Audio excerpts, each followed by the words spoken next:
નમસ્કાર મિત્રો, આપ સર્વેનું આપણી યુટ્યુબ ચેનલ એસકે સ્ટડી ટોકની અંદર હાર્દિક સ્વાગત છે. મિત્રો, આજના આ વિડીયોની અંદર આપણે થોડા ઘણા ડાઉટ સોલ્યુશન કરવાના છીએ. ટાટ એસ અને એચએસની જે મિત્રો મુખ્ય પરીક્ષાની તૈયારી કરી રહ્યા છે, આના પહેલાં 3 દિવસ પહેલાં પણ આપણે એક વિડીયો મૂક્યો હતો. બહુ બધા મિત્રોએ એ વિડીયો જોયો. લગભગ 14-15 હજાર લોકોએ એ વિડીયો જોયો અને જે વિડીયોમાં વાત કરેલી હતી એ મુજબ તમે તમારી તૈયારીમાં ધ્યાન આપો છો તો થોડોક ચોક્કસથી તમને સારા એવા 2-5 માર્ક કે 5-10 માર્કનો ફાયદો થશે. તો ખાસ જે મિત્રો નવા છે એ વિડીયો નથી જોયો તો પહેલાં એ વિડીયો જોઈ લેજો, કેમ કે મેં એમાં ટિપ્સ આપેલી છે, સારી એવી બાબતો કીધેલી છે કે મુખ્ય પરીક્ષામાં આ બાબતોનું ધ્યાન રાખવું. તો ખાસ એ વિડીયો પહેલાં જોઈ લેજો. બીજું કે એ વિડીયો જોયા બાદ ઘણા બધા મિત્રોની અમુક કોમેન્ટો હતી અને મને જે જનરલ કોમેન્ટ લાગી કે જે ચર્ચા કરવા જરૂરી લાગી, તો ખાસ આ વિડીયોની અંદર હું અમુક એ મુદ્દાની ચર્ચા કરી રહ્યો છું. અંત સુધી જોજો, કેમ કે અહીંયા જે બાબતોની હું ચર્ચા કરું છું એ તમને ક્યાંક ને ક્યાંક મેન્સ પરીક્ષાની અંદર ઉપયોગમાં લાગી શકે છે. સાથે સાથે મેન્સની સાથે સાથે ટાટ એસ વાળાનો પણ એક કોમેન્ટ હતી કે સાહેબ ટાટ એચએસનું રિઝલ્ટ આવી ગયું, કટ ઓફ 70 અટકું.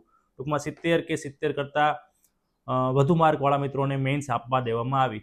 તો પહેલો જ પ્રશ્ન એ છે કે ટાટ એસનું કટ ઓફ કેટલું રહેશે? તો મિત્રો સિમ્પલ છે, એમાં પણ 70 જ રહેવાનું છે.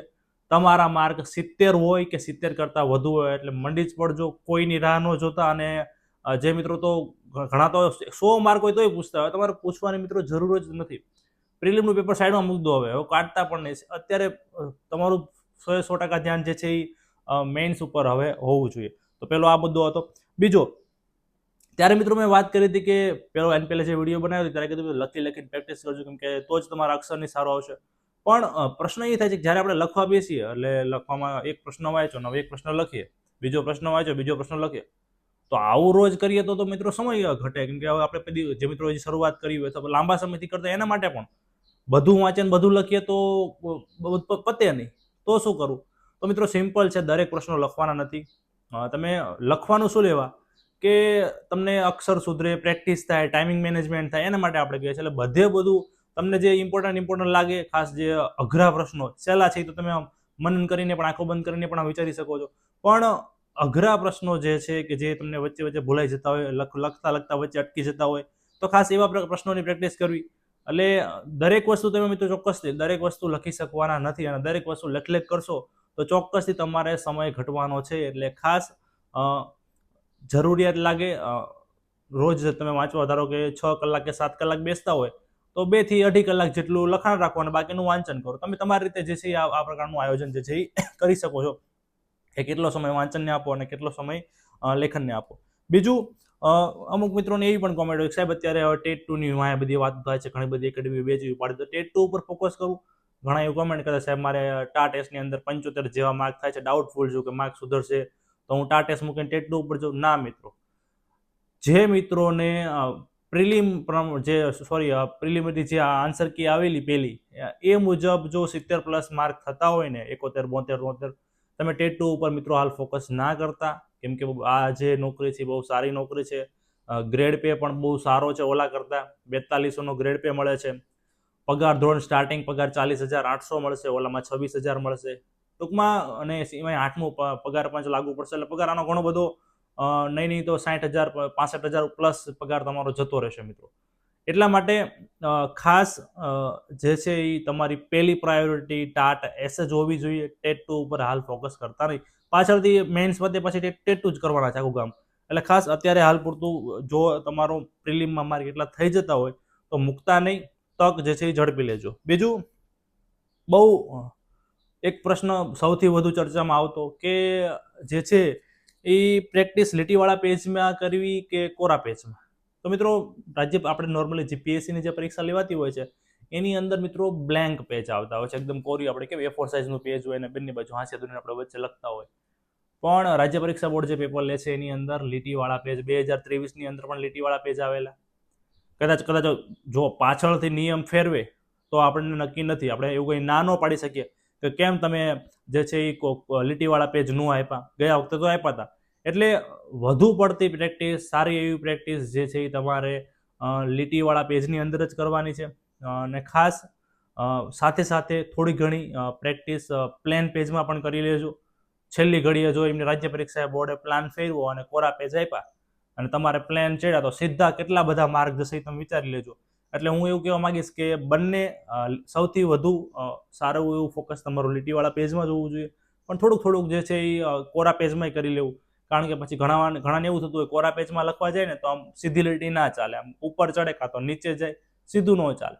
તો એ ખાસ તમે પ્રેક્ટિસ કરી લેજો. થોડા ઘણા A4 સાઇઝના ઝેરોક્સના પેપર આપણે આવે ને, તો કોરી બુક પણ આવે છે માર્કેટમાં મળી રહેતી હોય 100-200 રૂપિયાની, લાવી નાખવાની અને પ્રેક્ટિસ મિત્રો ખાસ તમારે કરવાની છે. એમાં જ તે લખાણની અંદર જ પ્રશ્ન છે.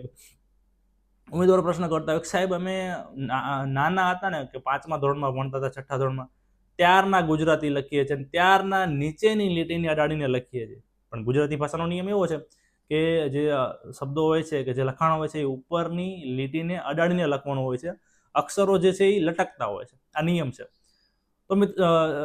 તો મિત્રો ઘણા બધા મિત્રો કે સાહેબ અમે હવે જો નાના 17-18 વર્ષથી 20-20 વર્ષથી આ જ કરીએ છીએ, નીચેની અડાડીને લખીએ છીએ અને અક્ષર નીચેની લીટીને થારા આવે છે, ઉપરની લીટીને અડાડીને લખવા જઈએ છીએ, એમાં અક્ષરય બગડે છે અને સમય વધુ લાગે છે. તો શું કરવું?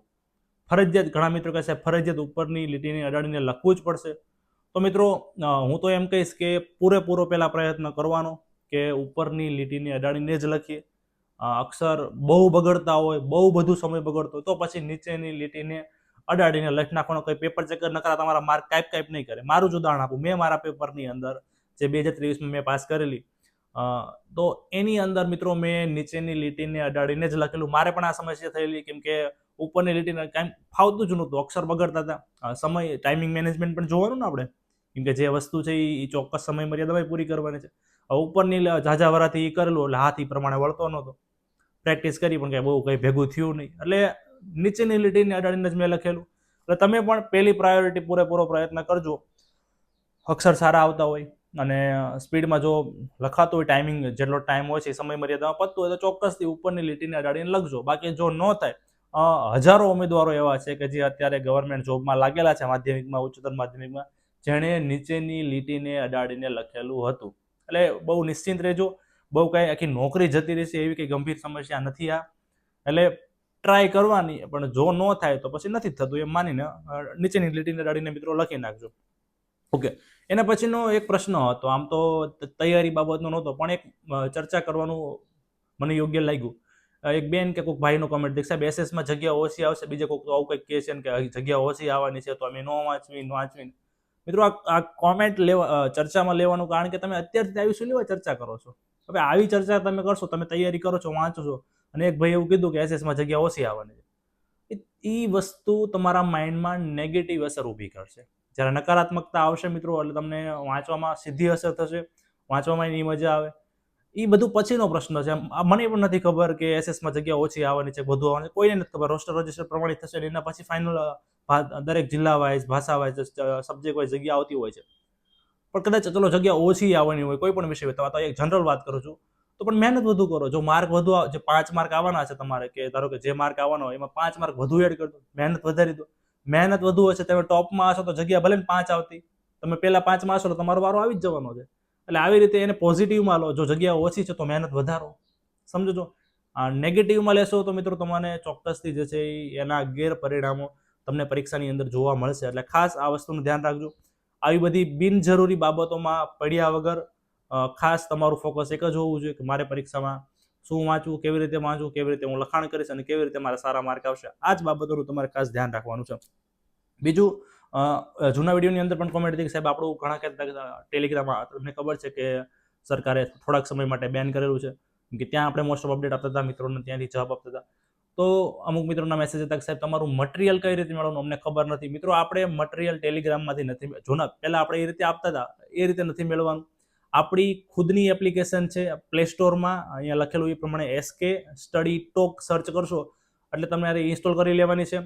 ખાસ યાદ રાખજો મિત્રો, એ એન્ડ્રોઈડની અંદર જ ચાલે છે. આપણે ખાલી એપલ યુઝર માટે હાલ એ નથી બનાવેલી, ભવિષ્યમાં ટૂંક સમયમાં કદાચ લોન્ચ કરીશું. પણ હાલ પૂરતી મિત્રો એન્ડ્રોઈડ મોબાઈલ યુઝર છે એમના માટે જ છે. બીજું, ત્યાં તમને ઈ બુક વિભાગની અંદર આપણી જે નોટ્સ છે એ ટેટ 2માં પણ ઘણી બધી કામ લાગે એ પણ છે, અને ખાસ મેઇન્સ માટેની અને ખૂબ સસ્તી ચર્ચાપત્ર, નિબંધ, સંક્ષેપીકરણ, પત્રલેખન તમામ બાબતો મિત્રો આપણી ચેનલ ઉપર આપણે મૂકેલી છે અને સસ્તી છે. 20 રૂપિયા, 50 રૂપિયા, 40 રૂપિયા એવા ભાવે, એક નાસ્તાની ડીશના ભાવે આપણે મૂકેલી છે. તો ખાસ એ તમને નિબંધ તો મિત્રો 100 જેટલા નિબંધ મેં આપેલા છે. શિક્ષણને ટચ કરતા મુદ્દાઓ 100 જેટલા નિબંધ. સંક્ષેપીકરણ જે પૂછાયેલા પેપર હોય ને આપણે જે અન્ય સંક્ષેપીકરણ છે તો અન્ય ગુજરાતની અંદર જીપીએસસીની પરીક્ષા લેવામાં આવે છે, અન્ય ઘણી બધી પરીક્ષાઓમાં મુખ્ય પરીક્ષા લેવામાં આવતી છે, તો બધામાં જે પૂછાયેલા સંક્ષેપીકરણના છે અને આદર્શ જવાબ સાથે મૂકેલા છે, તો ખાસ તમને એ બેનિફિટ રહેશે. અને પૈસા અને આપણે ગુજરાતમાં જે ભાવ હાલે છે તમને ખ્યાલ છે, કોઈ પણ એકેડેમીને 7,000 અને 10,000, હવે 10,000 ને 40 રૂપિયા કેટલો ફેર મિત્રો. એ પ્રમાણે આપણે જે છે એ મટીરિયલ આપેલું છે, તો ખાસ એપ્લિકેશન ડાઉનલોડ કરજો અને તમને ત્યાંથી 1 મહિનો છે કે ટાટેસ વાળા માટે હજી 1.5 મહિનો ગણી લઈએ અંદાજિત, તો તમને એ 1.5 મહિનાની અંદર એ હેલ્પફુલ થઈ શકે છે. તો આ બાબતનું ખાસ ધ્યાન રાખજો. બીજું, હવે અમુક મિત્રોની એવી કોમેન્ટ હતી કે સાહેબ હવે નવું શૈક્ષણિક વર્ષ સારું થયું છે, તો એમાં અમુક ચોપડીઓમાં સિલેબસ થોડોક બદલાણો છે. મને નથી ખબર, કદાચ મેં બધા વિષયનું મેં નથી જોયું, પણ અમારે શું એ નવી બુક વાંચવાની જૂની બુક વાંચવાની? તમે જો આપણે ખાસ 9, 10 અને 11, 12ની વાત કરીએ, આપણે મેઇન્સ માટેની વાત કરીએ, તો મિત્રો ખાસ હું તો એમ કહીશ કે તમારે જે નવો સિલેબસ આવ્યો છે એ પણ સાથે થોડીક નજર ફેરવી લેવી જોઈએ. કેમ કે હજી તમારે પેપરને 1 મહિને 1.5 મહિનાની વાત ચાલે, હજી હું માનું છું ત્યાં સુધી પેપર પ્રિન્ટ ના થયા હોય. એટલે પેપર સેટર જ્યારે પેપર કાઢવા બેસશે તો એ કદાચ નવી બુક પણ હાથમાં લઈ શકે છે.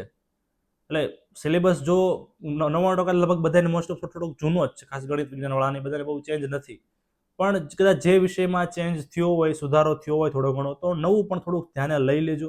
અને હું માનું છું ત્યાં સુધી કે બધું ધરખમ કંઈ ફેરફાર નથી થઈ ગયેલો, એટલું બધું તો નહીં જ થયું હોય.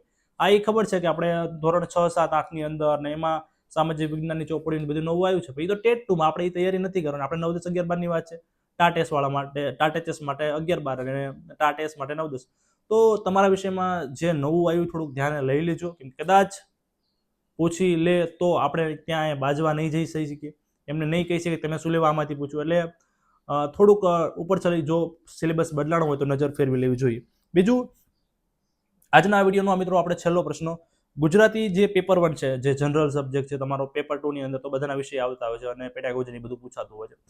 પેપર 1ના આપણે નિબંધ છે, સંક્ષેપીકરણ છે, ચર્ચાપત્ર છે, પત્રલેખન છે, તો શું એની અંદર આપણે અંગ્રેજી શબ્દો લખી શકીએ? એટલે અંગ્રેજી એટલે હું સ્પેલિંગમાં નથી કહેતો, આપણે ખબર અંગ્રેજી શબ્દો ગુજરાતીમાં લખીએ.